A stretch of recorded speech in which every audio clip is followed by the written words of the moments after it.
inside here. Pottery's in West Sullivan, Maine.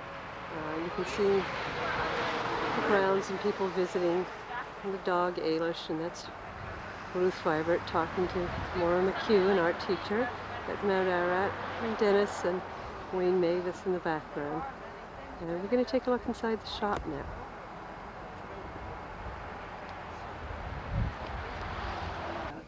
What type of clay do you use? Terracotta? Well, used native clay from a pit across the road. And okay. Yeah, thank you. And we did that for 3 or 4 years. But all the Maine clays are very low temperature because they are glacial. You see, the whole state was scoured off of the original clays and replaced with a sort of a ground up mixture of stuff called glacial clay, which is full of iron and other impurities which reduce the firing temperature. So it's not really a terribly good clay to use, although it is usable, and some potteries use it. Rowntree has used it all, for 50 years. Is it greenish color when it's raw, and then when you fire it, it turns like a bright red? The glacial clays are grey, usually, through sort of pale brown. There is another clay in Maine, and that is marine clay, which was deposited on beds of big lakes or ocean floor. It's very fine. So as the rivers carrying the products of erosion slow down, the coarser particles get dropped first, and then the very fine ones out in the estuaries. Mm-hmm. And these make beds of very, very fine clays. Mm-hmm. And these marine clays underlie the glacial clay. The glacial clays are not everywhere, but where there is marine clay, usually there is glacial clay on top of it. And a very sharp line dividing.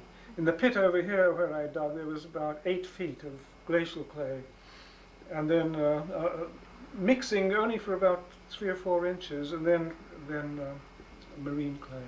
So then how much process? The marine clay is very clean.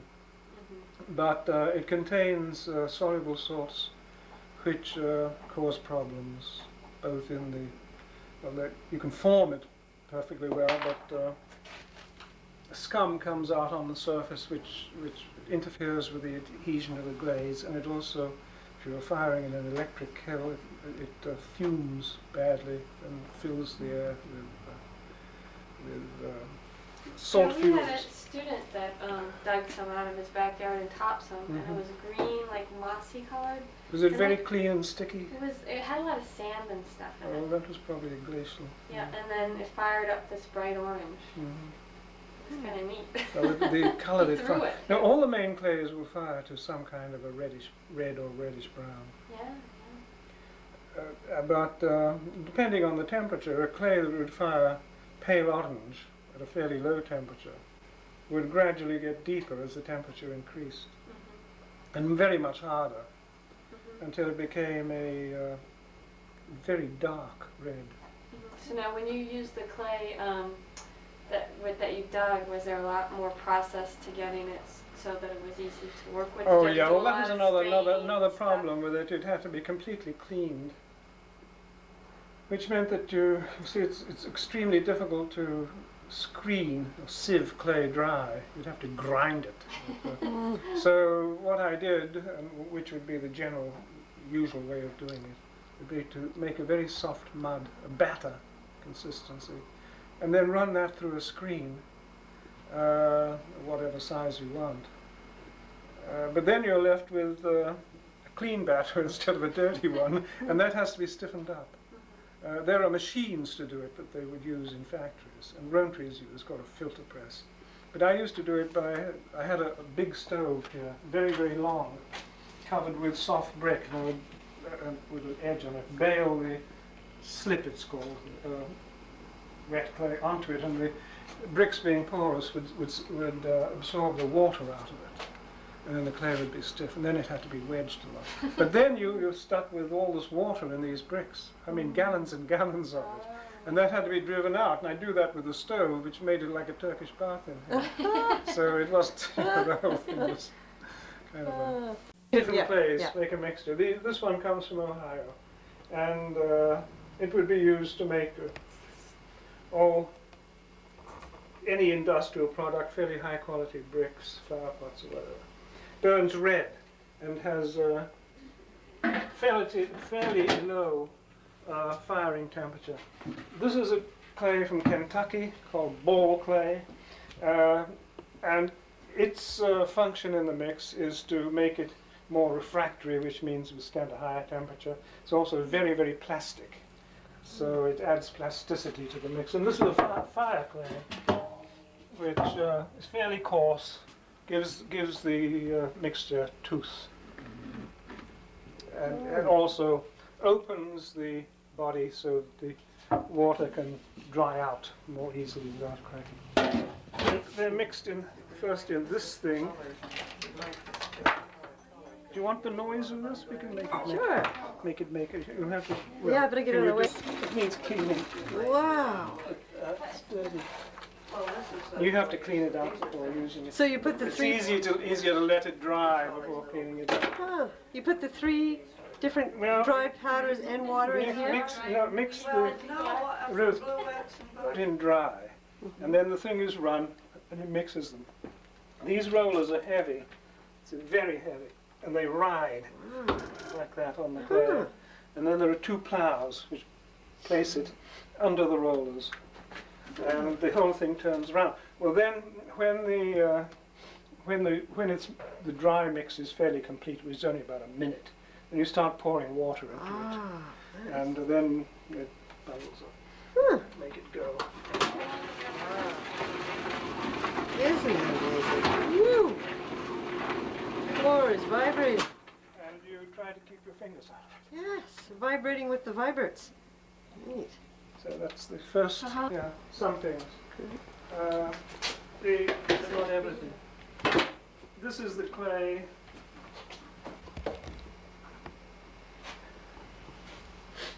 That has been mixed in the mixer.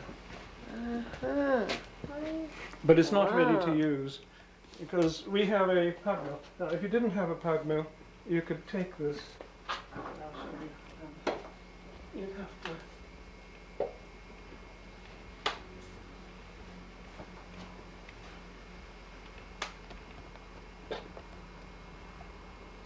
You'd have to do this with it. Cut it on the wire. This cuts any lumps in it, or there shouldn't be many, but exposes any air bubbles. So by putting the cut face on top of the cut face, you squeeze the air out of it. And so this would be the last step in getting the clay ready for use. But you'd have to do that for it comes out. That's the pug? Like that. So down over this. Feeds down like that. Wow. So that's ready to use. I bet you made that little contraption that it slides this, down into, right? So that's ready to go. Isn't it? To a certain part. That should be absolutely nice. So then you really have to do a little wedging just to get it into shape to throw. See? Do you want me to throw one? Sure. Okay, can you see the wheel head from there? Or does that get in the way? No, I think I can see it pretty well. You can sit up on the table if you like. With your pencil or clay. It's already gone up to the point where we got the clay. But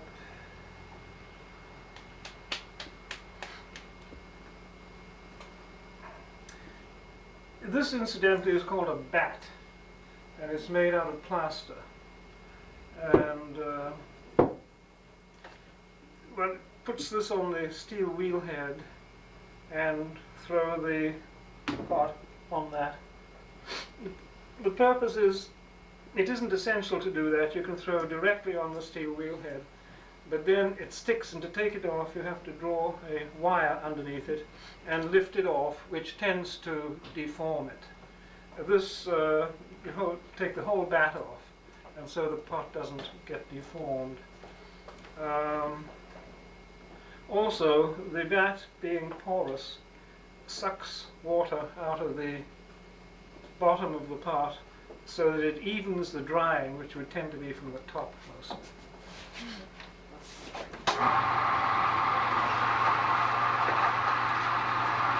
So the first thing to do is centering, in throwing. This is called throwing. Making a pot on the wheel is called throwing. First thing in throwing is to get this lump of clay centered, which means so it doesn't wobble.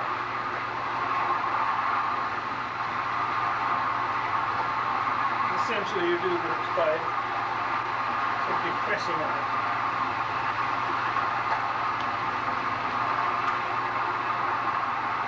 Or you can run it up into a cone and then down again.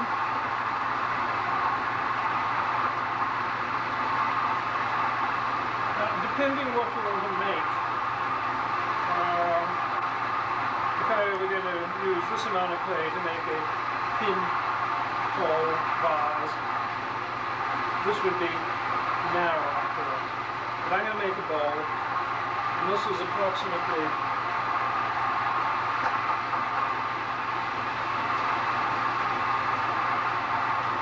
the width across here is approximately the width, a little more than the width of the bottom of the bowl.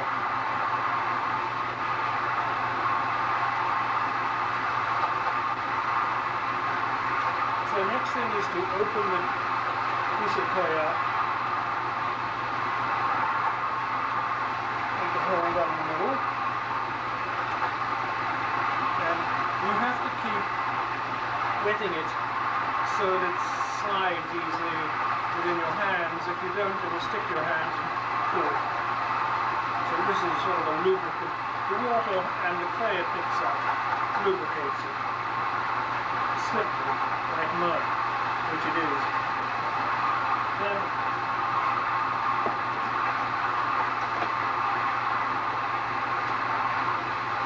except in very large pieces, you get to be able to judge the thickness of the bottom, but you can check it with a needle.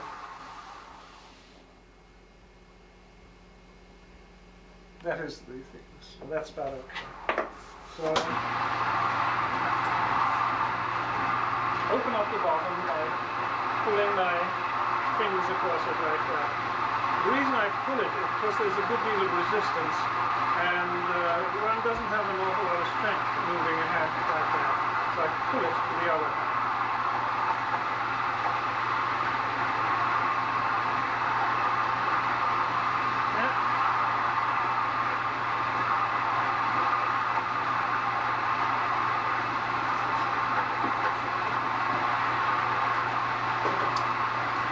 Dennis, are you resting your elbows on that board? Yeah, to keep it steady. Not my elbows. Not your elbows, your wrists? My left arm. Okay.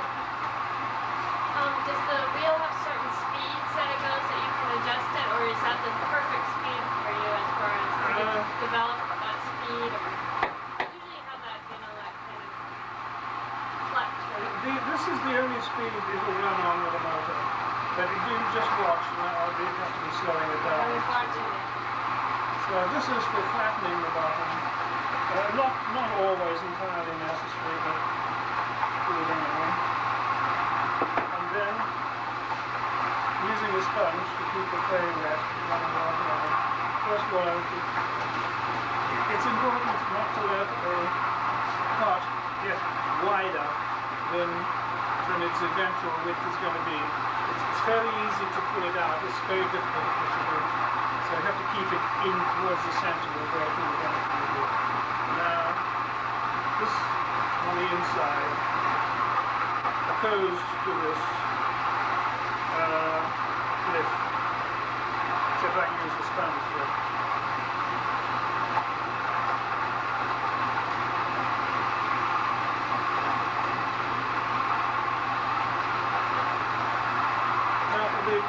running a bit too fast for continuing. The wider it gets, the speed will tend to make it centrifugal force gets it out of control, so slowly wheel down. Can you get a picture of the wheel, Marty? That would be interesting. Well, all right, from just- underneath. Yeah, let we're in the middle or something. Yeah. This wheel is a flywheel. It's made of wood, and it can be kicked like that. And you could make the part up without the motor entirely. It's kind of hard work to get it centered, but it used to be done, you know, before motors. But this one drives it at a certain speed to get started, and then you can let it go and vary and adjust the speed by kicking it. Well, you have to keep it from getting dry. So, you see, you don't pull it out to final thickness in one go. You have to do it several times. I'm going to leave a certain thickness here to form a thickened rim, which makes the bowl. The rim is always tends to chip, so a thickened rim is always for a kitchen bowl is a good idea. It makes it much stronger.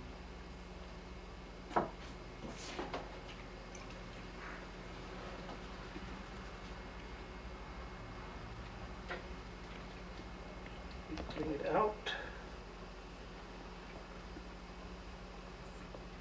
Now it's about as thin as it need be. I'll trim this here. The tool. Cut it.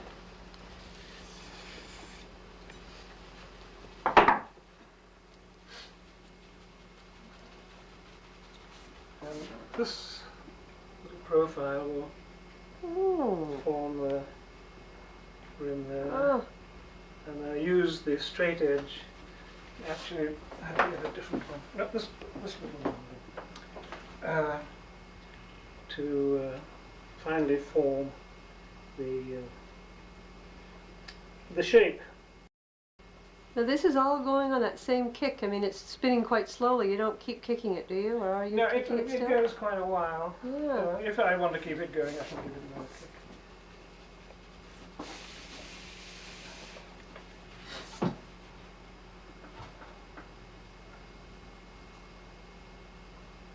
What are you doing now? Mopping up on the inside? Well, there was a bubble in the bottom. This is not for application, so it's just busting. Okay. Tomorrow it'll be about the consistency of cheddar cheese, and can be turned over and turned with a sharp tool, cut to refine the base. Or if it has to have a foot recess, that will be done then. This clay here is simply to help hold the back on. Take that off. How many years have you been drawing on the wheel? 95. No. Just seems like So 95, easy eh, Dan? though. I mean, that bowl is Take like it nothing. off. The plaster, this will be half dry tomorrow. The plaster will have absorbed the moisture, the water that's in the bottom of the bowl, and it'll come free off the bat. It would not now. You couldn't get it off. So you Yes, don't unless you cut underneath it. you don't have to cut underneath it. The No, bat not will with do this, all no. that. Oh, wonderful. How did the bat get stuck onto it? Just with clay? Just clay, Oh, yeah, wet it yeah. and tap down. I sometimes put a rim of other clay around to make sure of it, but it's not always necessary. One of the problems I find with throwing is that whenever I get my hands clobbered up with clay, I have to scratch my head, Oh, yeah. you know, or my nose or something. So one day there was a girl who was working here in the summer whose name was Rhonda. And she was talking to me standing here, and I picked this up and scratched it like that, which she thought was very funny. 2 days later, she presented me with this. Oh, jeez. That's even better. Oh, great. Oh, well, thank you. I'm going to do another Oh, part, if you boy. want me to. A Oh, different sure, do. And now you won't have to demo, Marty. Yeah. Yes, we'll have to Just show our demonstrate. kids the tape. You got it? Yeah.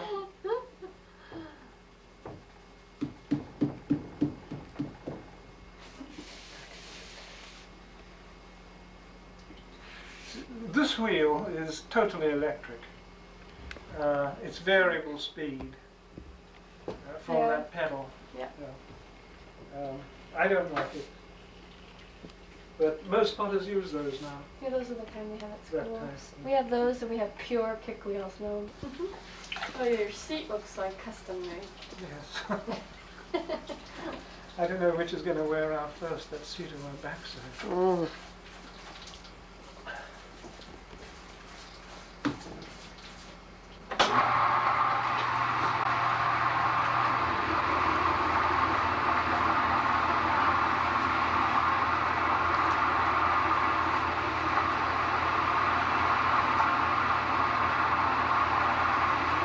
You see the batter is bothering somebody. It really doesn't matter Oh. because this can be sent in. Unless it's way.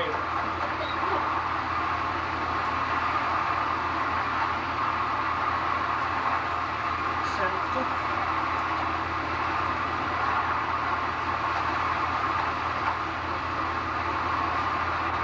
Open it up.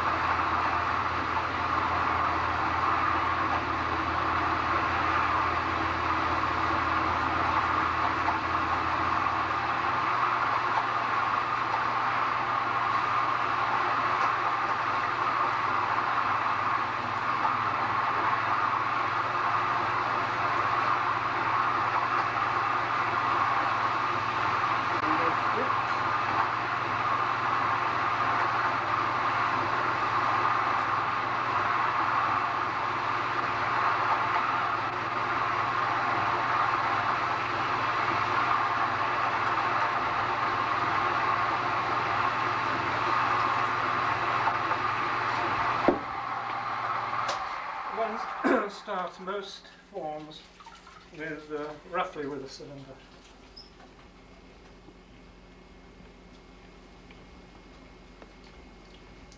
So to practice throwing,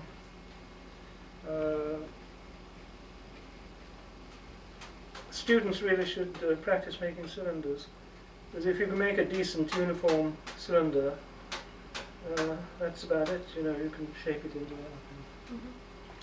If you can do it with control and reproduce it. You have to have your left arm, hand, or right arm have to be completely symmetrical. You have to do the same thing with one that you do with the other. Your fingers oppose each other, exactly opposite. Yeah. And until you get to a point where you can't link your thumbs, it's a good idea to do so because you can feel the thickness between better. Also, you see there's a good deal of tension in it, and you can use your hands rather like a pair of pliers. Oh, that's interesting. Somebody. If you leave water in the bottom of the pot, after you take it off, the bottom will crack. It will absorb too much water.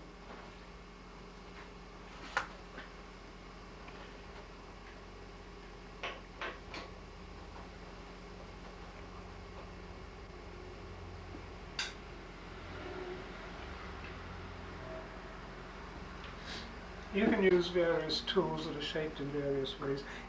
I don't really need to do for this one, but I'll just show you how it's used. You see the curves here that will form that there. Oh, And I'll make a flattened lip on this one.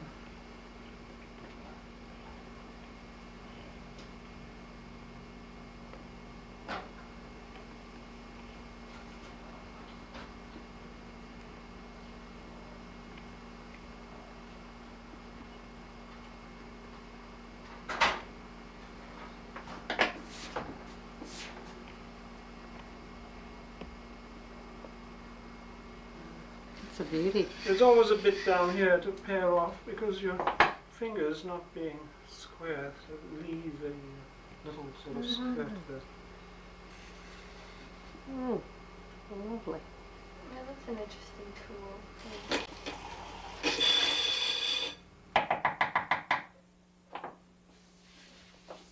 Beautiful.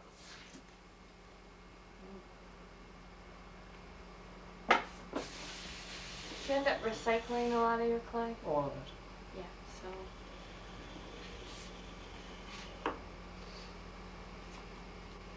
We dry it out and then re-prepare it. Beautiful. It's easier to dry it out and start from scratch because if I take this sort of stuff, you don't know what the water content is. It's very difficult to get it to the right consistency. If you dry it out, then you know the amount of water to measure in. This is where Den does his glazing in this little glaze area here. The inside, take a mug full of glaze, pour it in, pour it out, and then dip this to that point. If, yeah. Oh, I see, yeah, yeah. I've got a little muck in that glaze. Now, what, your glazes have a matte finish to it. Is that because you put slip on it afterwards? No, it depends upon the composition of the glaze. Determines its texture, colour. You can get a girl who worked for us, just got married. They're She like get- Diana and Charles, the Prince of Cute- Wales. Yes, they must get teased about that.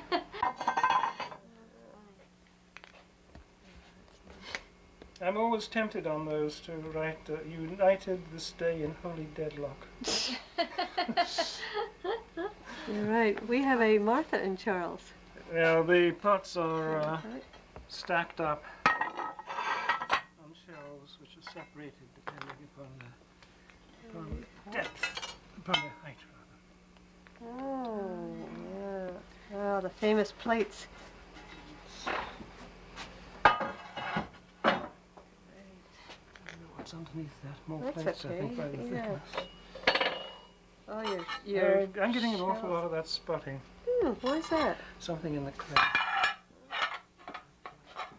I like the square shape of this one. Seems more Mm. efficient than the round. Oh, yeah, ours are round. That's right. It's cool.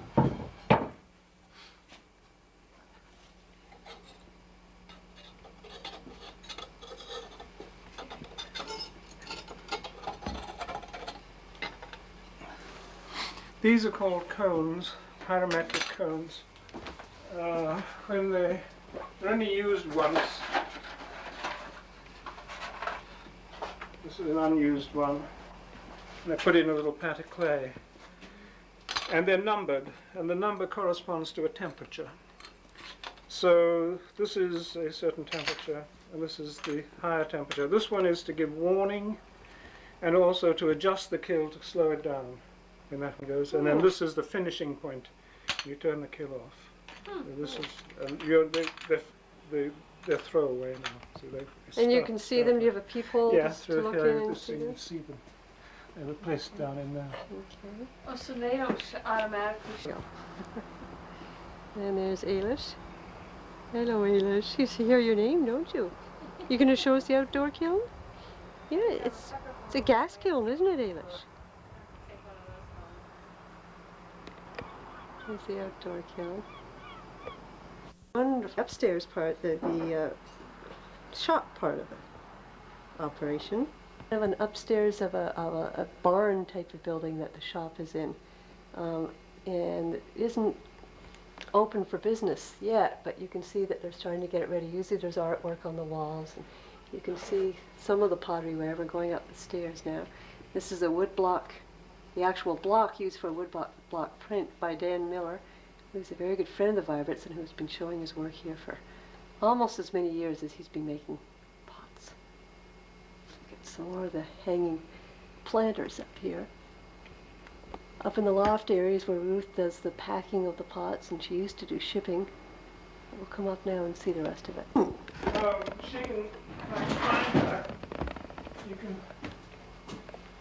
Yes, at the back. I like these shades that you guys make. The what? Is that yours too? No, we have them there. Neat idea. There's some of the potteryware that's displayed up here. It's really... And Ruth will be joining us soon to tell us how she runs the shop and how that has progressed. This is a wonderful old pot-belly stove that's up here. They're open into the fall, and they used to be open in the fall, so they'd have the pot-belly stove going. It'd be very cozy. This is Maura looking at the prices. The shades are done, used to be done by the wife of someone who helped in throw the pots, and it's done with natural grasses and things that from the area. Here comes Ruth now. I think? No, that's Den now. She must be. That's okay. That's okay. No problem. We got plenty to do here. No, I'm gonna have to maybe buy one of these lamps. Have to share right a big check. Yeah, that's what I always do. This is some more of the shop. Wonderful to me. Let me put some lights on. I have 2 people make them. My niece makes some of them. Your I niece? didn't get nearly enough from her. Ellie does some of them. Who does? She did. Ellie. I didn't know she was making them. Craftswoman. Very good. Wow. Is So she I turn the still? light on for you? Sure. Or will I mess up your video? No. But I can't get enough because she works, you know, at She's a dental hygienist still, Yeah. right? so. Great. But No. these are not Elle's. These are my friend in New Hampshire. Ruth, how did Now, this what all was- start, the shop though? Was this actually a barn? This was a barn, and those were cow stalls over Oh there. my goodness. No. And blood, sweat, and tears, we made it over. Actually, we started in the house. Oh. Dennis was working out here on the wheel, but I took one of the front rooms in the Yes. house, and we used that as a shop. And always planning that eventually we'd have it here where it is now. And so we finally got it built.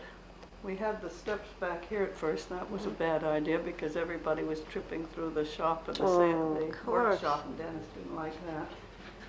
And then we decided we should have some other things in the shop because he couldn't make enough to keep the place yeah. full. So we had met other craftsmen, at that time called Maine Coast Craftsmen, now called Directions. Oh yes. It's that Directions has kind of evolved out of Maine Coast Craftsmen.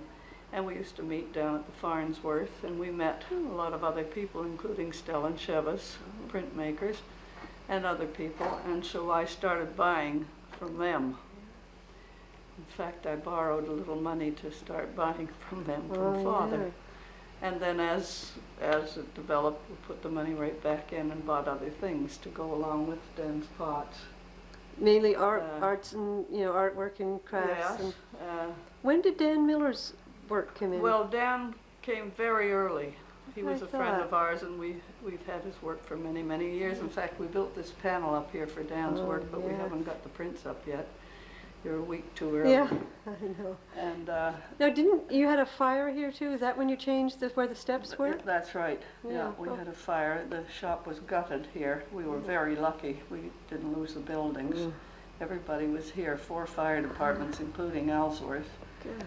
And it was in December, just when we were shipping orders to customers. We never sold through stores or fairs. We always sold from here, direct to the customer and mailed to, they'd phone me all winter long, send me about a $25 bowl or a cream and sugar set or whatever, and I'd ship it.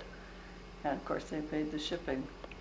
Then we just eventually just grew and grew and grew until it is Now, as it is now. When there was this fire, did the pots melt or anything? Were they broken? or? Well, we lost a lot of stuff, and of course it was a big black hole. Actually, it was hideous because where the firemen had put the fire out downstairs was like a black skating rink. Oh, because it was winter. And, yeah, December, just when we were shipping orders. Everybody was wonderful.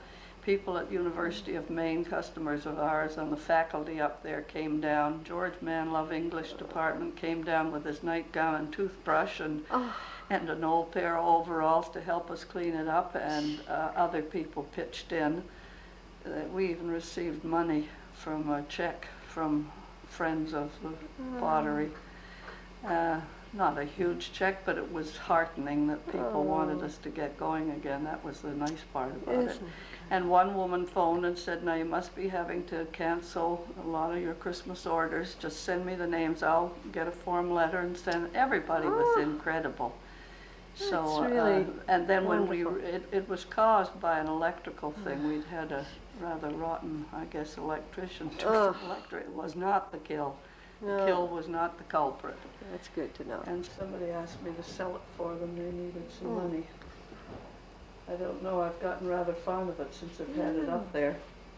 Now you've seen some people anyway, whose work started here, like Phil Barter's, and it's gone really. Yes, we had Barter's work for years. Yeah. And we have Sarah Elizabeth Looks paintings now. She does beautiful flower paintings. And we have Ann Holman. She's a good painter. People come to me. I've never gone to them. They just come in with work. I always look at it. And if it looks professional enough, I take it. Even if they're beginners and haven't sold before, I think it's fair to give them a try. Stell and Chevis were our first people. They used to do silkscreen hankies and scarves and wall hangings and prints. That's one of Chevis's old prints that I have left. Oh, yes. Oh, I remember that. I've got just a few of them left that I got from them last year. That's a Stell yes. Chevis. And that's Bill Chevis. That's all I have left because they really aren't doing any more now. Have they pretty much retired? No, she's doing enameling. That's right. And he's got fascinated with computers, and he's using it in artwork too. We couldn't even get him up here for a weekend. He's gotten so fascinated with the darn thing. Anyway, and the lampshades I started buying from Anna Coslow, who made wooden bases, and met her through the Maine Coast Craftsman. And then when Anna died, I got them from somebody else, and so I've always had the botanical shades with Den's bases. They go well with them. And you also, didn't Frank do the wood turning in the winter while you... Frank used to do the tops of the lamps, the wooden tops of the lamps, and the covers. We've always mixed wood with the clay, because Dennis liked wood, so we use it on the canisters. This stuff over there is what we're sending her. And saying that about the time that I was born, you began your career in making and selling pots. And that was almost 50 years ago. That's right. What were you doing at this time to bring you to the point to start such a courageous venture in a time when this was not what most people were doing? Whom are you asking? Well, first of all, Dan, what were you doing at the point? When I started making pottery.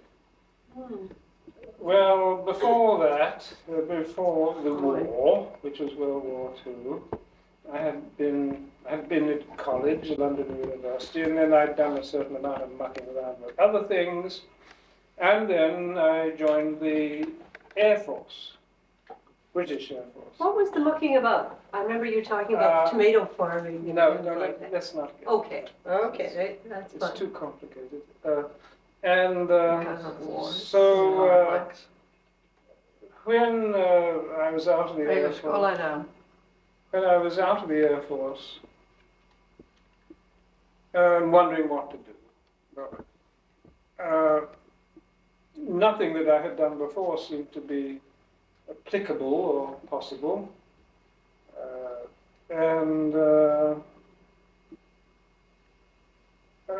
Everybody has a difficulty trying to decide what they want to do as a career.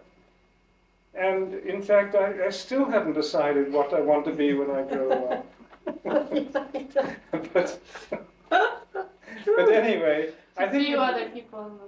I think that the decision to pursue pottery as a career came about because, well, one of the things was doing occupational therapy in an RAF hospital. And that gave me an idea of what craft work might be like, although I didn't do pottery. Dan had been a pilot.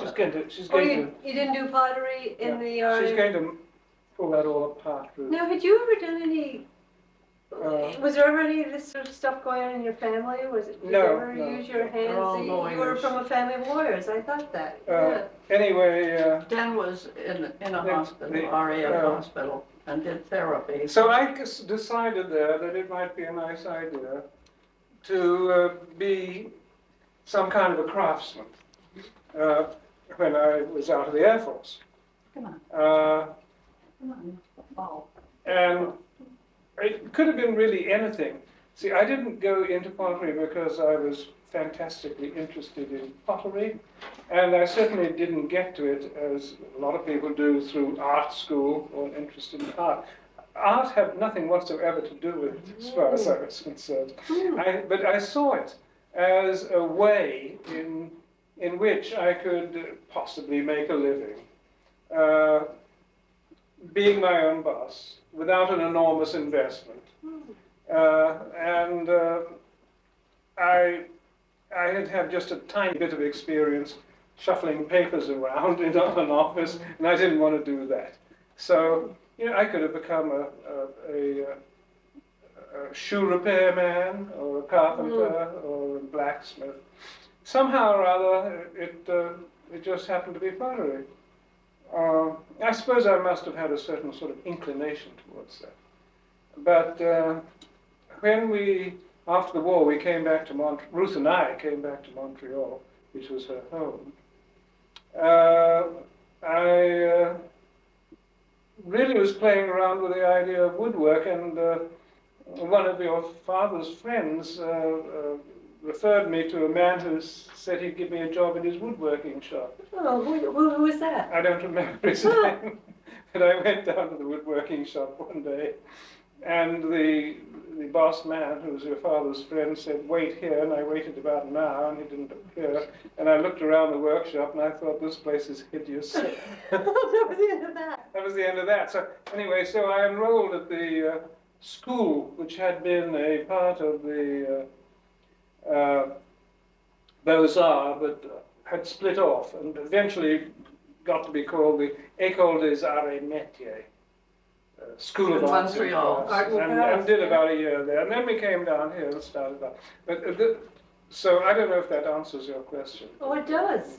And Now, this is I the perfect place would like to put- interject Okay. that Dennis had always painted drawing from the time he was that high and had a strong inclination to the arts, Uh-huh. whatever Yeah. type. But his family were much more inclined to other things, so nobody recognized this to the extent that maybe some They families might didn't have. think of putting it towards something that would be a No, viable career. no. Oh. Now, when we came to Montreal, It wasn't arts I was interested in, it was tarts. when we got to Montreal, my mother had been a singer, I was a singer and a dancer. They said, "What does the boy want to do?" Yeah. I said he wants to do wood or clay work or something like that, which made sense to them. They didn't think that was all that odd. So he started at the school. I'll just interject that. Well, actually, this is a perfect time though, Ruth, because part of this question was, what were you doing at the point when this started? I was mean, teaching what- dancing. As soon as we came back Yeah. from England, Yeah. I started to teach dancing. Were you teaching dancing before you went to England? I certainly Before- was for many, Okay. since I was What 15 kind years of old. 15? Yeah, Really? yeah. What type? Well, I taught all types. Actually, when I came back after the war, I was teaching at my old studio, Evans Sisters in Montreal. And one day there was a phone call, and I went down to Arthur Murray. I thought it would be interesting. They'd never been in Arthur Murray, and I would teach ballroom just for Oh, fun. goodness. And then the old studio phoned and said, "What are you doing at Arthur Murray's teaching ballroom?" So I quit that and went Well, back I to the thought it old was studio. Maine sisters. You Well, said we had our own school. Oh, yeah. But we had started with the Evans sisters, and then Betty, a sister, and I started our own school. Now, what about when you were in Prince Edward Island? I was trying to tell We Mom were about doing, this is what we were doing. You were teaching dance down there? dancing, yeah. And why Prince Edward Island? Why? Well, Betty was engaged to a gentleman in the Air Force, and she went down there to see him. he was going overseas without any leave. Actually, he was killed, and they were engaged, and they decided against marriage. She had about a week with him, and he was moved out in a hurry. You know, this is war stuff. War too was funny. Well, it's interesting for like someone like me too, who hasn't lived through any war. You know? Well, I think so I think incomprehensible. yeah. Like, all the awful stuff. Well, Martha has it an was agenda very to get strange. through. No, we this mustn't is- sort Well, of. I just don't answered ramble. your question. No, that's what you want. She can edit all This that is what I stuff. want. And Yeah. yeah, Maura was born in the year I graduated from high school, 64. Mhm. So she has just, Yeah, we're Just supposed to missed- be that lost generation because we never suffered. Thank God. Yeah, and I mean that's the truth. Yeah, so thank after God. Betty's fiance was killed, you stayed in Maine? Then I mean, in we Prince Edward stayed Island? there. Well, she had gone down there to see him because she knew Dave wasn't getting any leave. And when she got down there, and he was moved out very fast.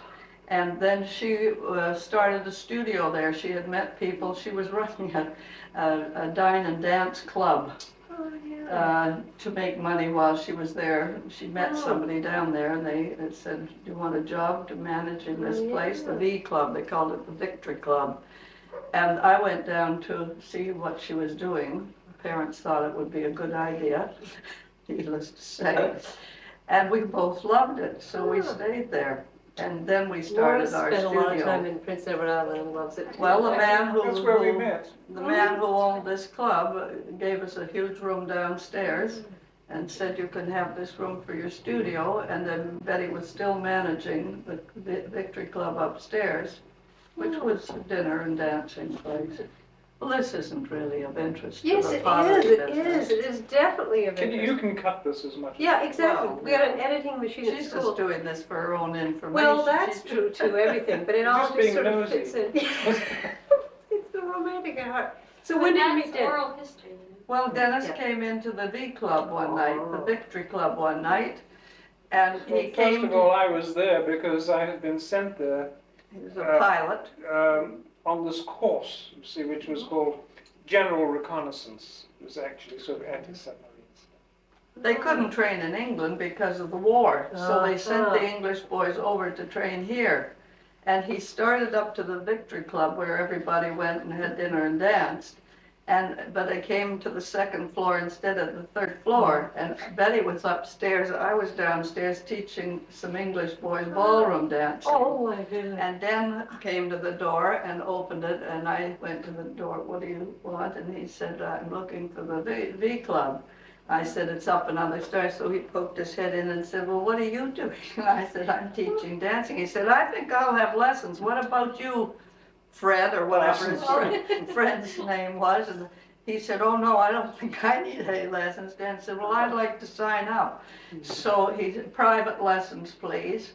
Dennis, have you danced since? Hmm? I've never seen you dance. So he I can't dances dance. as much as your father and mother did. I Wow. can't dance worth a damn. So he had a private lesson about every night, and my sister said, "Who is this Sergeant Vibert you've got down as the last lesson every night? And why is he always the last lesson?" And I said, "Well, then we can go up the club and have coffee." And he had a rigid rule that we would not date the boys who were coming in for dancing lessons, see? However, this was a little different. I can see So why. a few months later, we were married. Wow, so it was just a matter of a few months. Afraid so. And then you went back And to then was shipped back. Yeah, went back to England. back to England. And then And how we long figured was if it we're before you saw married, each other I could again? go over. 9 or 10 months.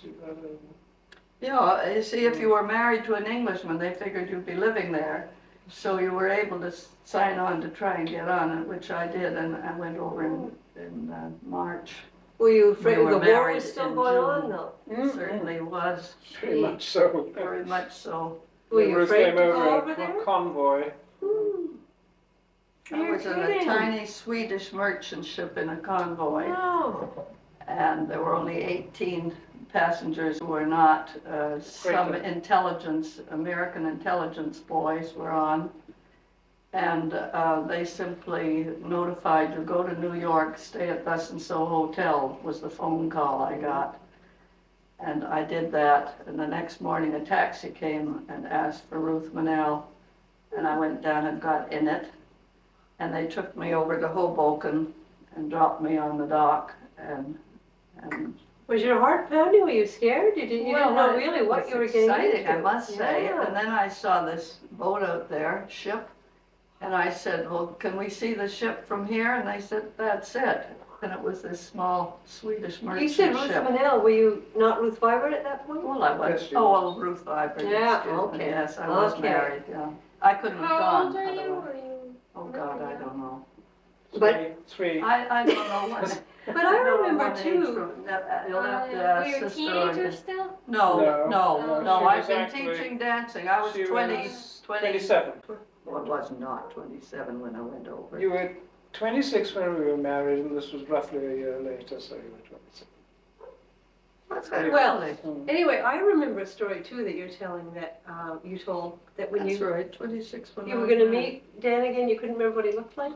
Well, You when can only we, remember when what the we back of his landed head in looked like? England, when we landed in England, of course, I didn't know where he was or anything. I had his family's address. They were evacuated from the Channel Islands and they were staying there.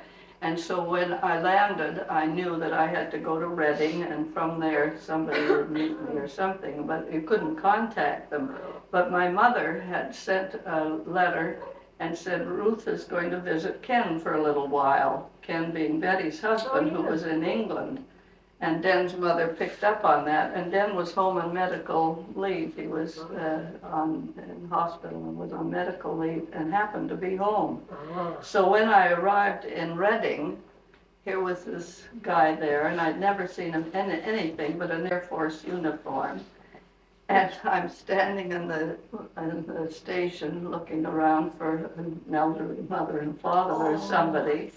And this guy comes over. It's She just- thought I was a bum looking for a handout. He had on his old bags and stuff, and glad to be out of his uniform. And he recognized me, of course, and came over. As soon as he spoke, I remembered the voice. And he said, Ruth, Ruth, right? And he was about that close to your face. I remember that story. Great.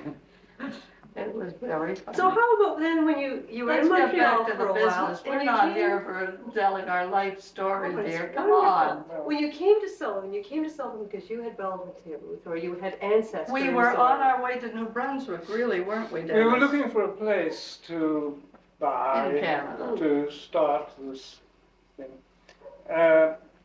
And it had not occurred to us to come to live in a foreign country. But the shortest way from Montreal to St. John, New Brunswick leads through here. Uh-huh. And then Ruth used to come here. Well, her father was born here, you see. In Sullivan. Yeah. And But didn't live Ruth there. and had relatives here, so they used to come down summers for a holiday. And Ruth's half-uncle had an inn down here, so where Ken and Betty lived. They had. They had. Yeah. So we had made a note of certain places in New Brunswick, but on the way back, we called in on Lou, and we were exhausted. Hey. He said, "Oh, Uncle Lou. why don't you stay here a few days?" And this place was for sale. Dennis said, I like it here. This one here was for This, sale? yeah, Yeah. and so Den we liked bought- it here. I Said like it's it near here. the water. Why don't Yeah. we stay here? To heck with New Brunswick. Oh. That was as simple as that. Now, did you both have to get visas and things Well, like I'm that? American Yeah. anyway. Yeah, we Oh, had- My yeah, parents your are mother's American American. parents, my father born here, Oh. so I have dual nationality, so there's no problem. Yeah, I had to get entry Dennis had places. to get Oh. papers. So No, you just they- started right up? You said, well, let's do a pottery right here in Sullivan? Yeah.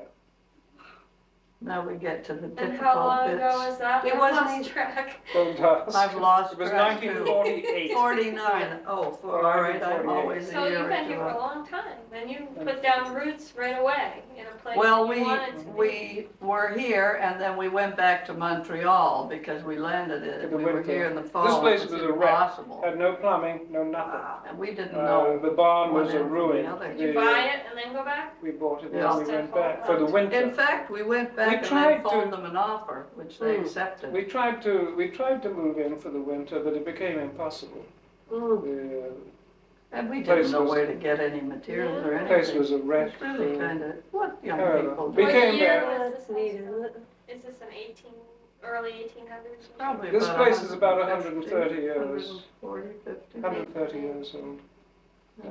So then you Don't try to start it unless you have sufficient capital to really get going, because we have done things 2 and 3 times over because of no money, not enough money in the first place, building a kiln too cheap and then having it not work and having to do it again, having wasted the whole initial investment, is extremely important. You To have know what you want to do and how much money it's going to cost you, and get that money by hook or by crook, or give up the whole idea.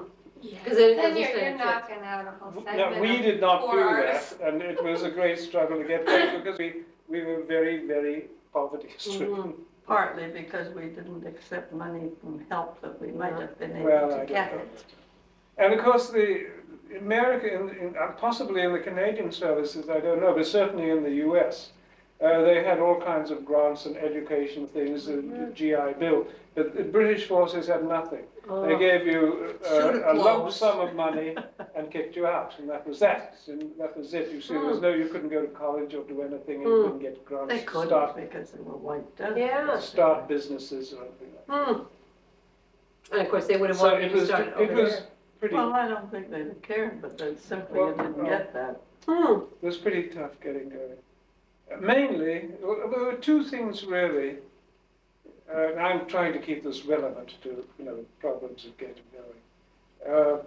One was insufficient capital to do what needed to be done. The other one was being incompetent, not enough training, and not having been working with another potter or other potters as an apprentice, which I tried to do, but there were very few small potters around at that time, and I just couldn't find a place to do it. And we could not afford, if we were going to have any money at all, to buy a place. We couldn't afford to stay at the school in Montreal any longer, which wouldn't have been any, it wouldn't have made a great deal of difference anyway, but it would have been very useful to go to work in somebody else's workshop, which we were unable to do because we couldn't find a workshop to do it So in. the apprentice But, system doesn't exist here. But what The school does not prepare one to run one's own business. The very best ceramic school in the country is the New York State College of Ceramics, located at Alfred University. But people go there for 4 years and really cannot make pottery so that they can run a business out of it. But don't you These think schools, that's a problem with the fine arts in general? essentially, Yes, I think so. essentially what these schools do, so they give you a degree. If That's you the- want to teach. No, well, wait, No, but you could with the degree. well, that's, you get a degree. And in order to teach in an art department or a university, pottery, I'm talking about pottery, you have to have that degree. So the thing is to get the degree. And they fool around with all kinds of things. And but they are not competent to produce pottery to sell. They can't do it uniformly enough. They don't know how to do it. These schools are a failure. Yeah. A complete and absolute failure as far as training people to go out into the world and practice their craft. They train So they only don't people prepare you for life to be situations. teachers, to go and teach other people to be teachers. This sounds very cynical, but that is No, it's the truth. my considered view of the matter. And to become, if I were asked to advise young people how to become a potter and to practice their own craft and sell their ware and live by their craft, I would say possibly school might be helpful for a short time, but go work in a working pottery by all means, and then raise the money.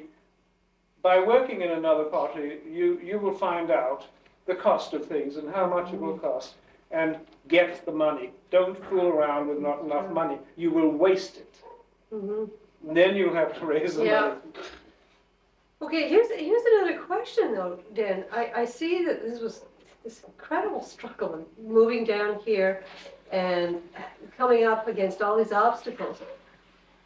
And yet I can see you overcoming them if you had this passion for what you were doing. But you were saying a little while before, oh, I just grabbed pottery. It wasn't something I had that no I really passion for believed it in. at all. No, none at You have all. no passion. What I really was, I said, what I wanted to do, I wanted to have some kind of a business that was not a paper business. You know, I didn't want to be an accountant or a lawyer or anything like that. I wanted something to do with my hands, where I could make a living on my own in the country. Those were my requirements. Well, that worked out pretty well, yeah. really. Mm-hmm. Well, So when I got started, I became interested in the sort of aesthetic aspect of it. Do you consider yourself an artist now? I mean, No, you were saying no. you didn't. Well, I don't know. You know, the craft world, potters, woodworkers, ever since I've been here, seem to have become obsessed, or as I see it in the publications, the endless question: what is craft and what is art? Well, of course, from that you could say, what is a craftsman? What is an artist?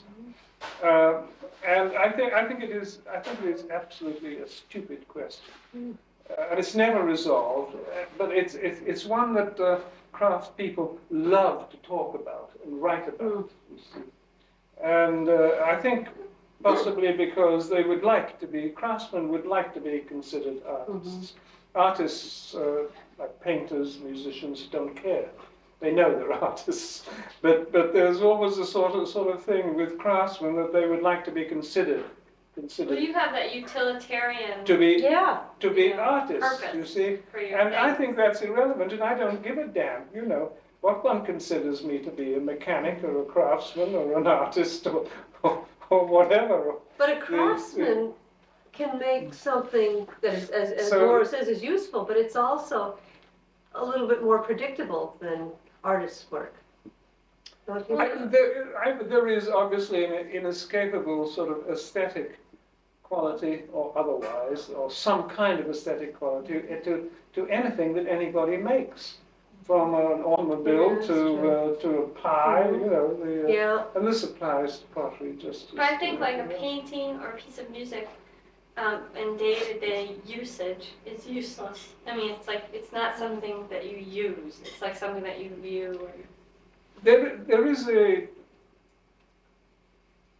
are a lot of different kind of potters. Some of them, like me and Ruth,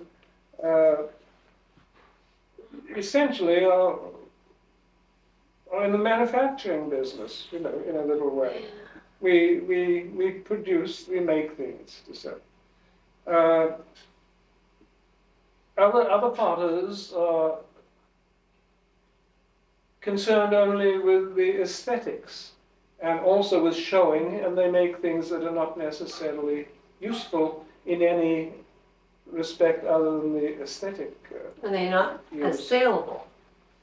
And those maybe would legitimately call themselves artists, I suppose. I think there's much too much of that. A lot of it, I think, is at the same time silly and pretentious, and follows fads. If one talks about the Victorian era, you think of their ornaments, you know, and their gimmicks and gewgaws and stuff like that. I think a lot of what potters are doing now fall into that category. But, Yeah. and will be considered so in 30 years' time. Yeah.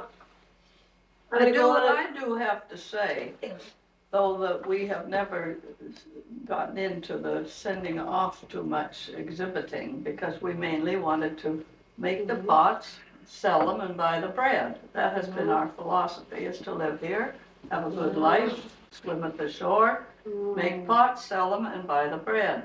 However, we have had pots. One traveled for a year with Smithsonian by request from them.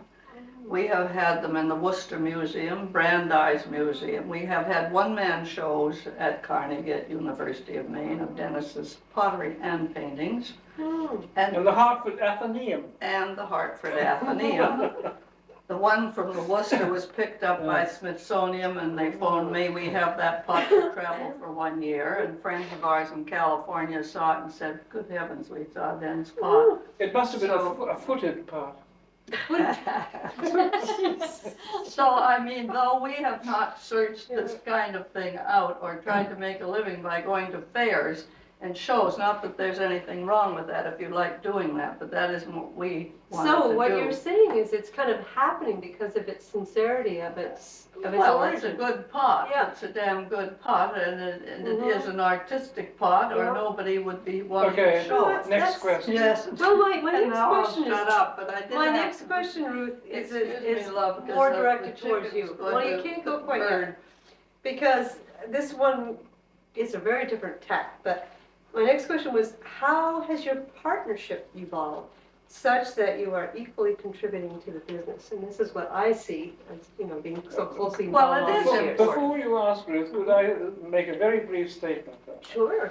Essentially, the way we work it out is that I run the workshop, and Ruth runs the retail part, and Ruth is the boss of the business, and I mean that she is officially the owner. She is the legal purposes, she's the owner of the business. So she has the say. And I do contribute something towards decisions, but the say is, the final say is Ruth's. Okay. I don't know quite what that means, but Well, I'm just thinking, it's very hard for artists, and you keep saying you're not an artist, Deb, We but we try- know you are. It's very hard for artists to We- sell we their just- work. We separate it like that. We videotaped earlier, so we know you. Oh, yes, So we that's right. separate this to really to avoid a lot of, we have you know, to. I mean, if We there's a have to. difference of opinion, if it has to do with the workshop, I make the decision. If it has to do with the shop, Ruth makes the decision, although we will discuss it. It's not a clear-cut thing. We do a good deal of arguing. Dennis is the designer and the shaper, but we do discuss But Ruth has a lot some of things. input into it, you see. If he does something and I say, then I wouldn't ever say people won't like it, because that isn't what we work for. If we do something we like, hopefully people will like it. She said it won't sell. Well, then I'll say I don't like it, and it won't sell, and I don't like it in the first place. But isn't this interesting that you did not come from, you came from a family of, your mother was an opera singer, I remember. Well, was she that? yes. And You're in the I arts. came from That- a more cultural Yeah, oriented family. So you guys switched. and yet you weren't Yes, but supposedly the Dennis artist. had and talent Dan from the has- time he was a child, as I had. But he came from a family of lawyers. Yeah. Well, not quite entirely. His mother paints very well. She's a good painter, although she never did it professionally. She was a teacher. But she did do some very fine There's always some paintings. link like And that. Dennis certainly had talent from the time he was that high. I found things that he drew and painted as a kid that were incredible. And Downhill all the way since had he then. been with a family oriented that way, they'd have recognized What that about more. your school? Like, did anybody in your schools ever recognize say anything to you when you were a kid? What I did in art in school was practically finished any interest I had in art. Oh dear. No. Well, cut this. Cut this out. But in Marty, New I Jersey, think did they that have Dan is right. When we started here, I weighed the glazes. I loaded Yes, the kiln. Ruth used to work in the workshop I a worked lot. in Yeah, I the remember workshop. Den made the pots. Dependent. And occasionally I'd say, oh, let's have a blitz on mugs when we were doing, you know, tableware, or let's have a blitz on soup bowls. And we would both weigh out 40 balls of clay, the right weights. And of course, Den can throw to size just like nothing because he's a good potter. And then he'd sit on the wheel, and it was a game with us.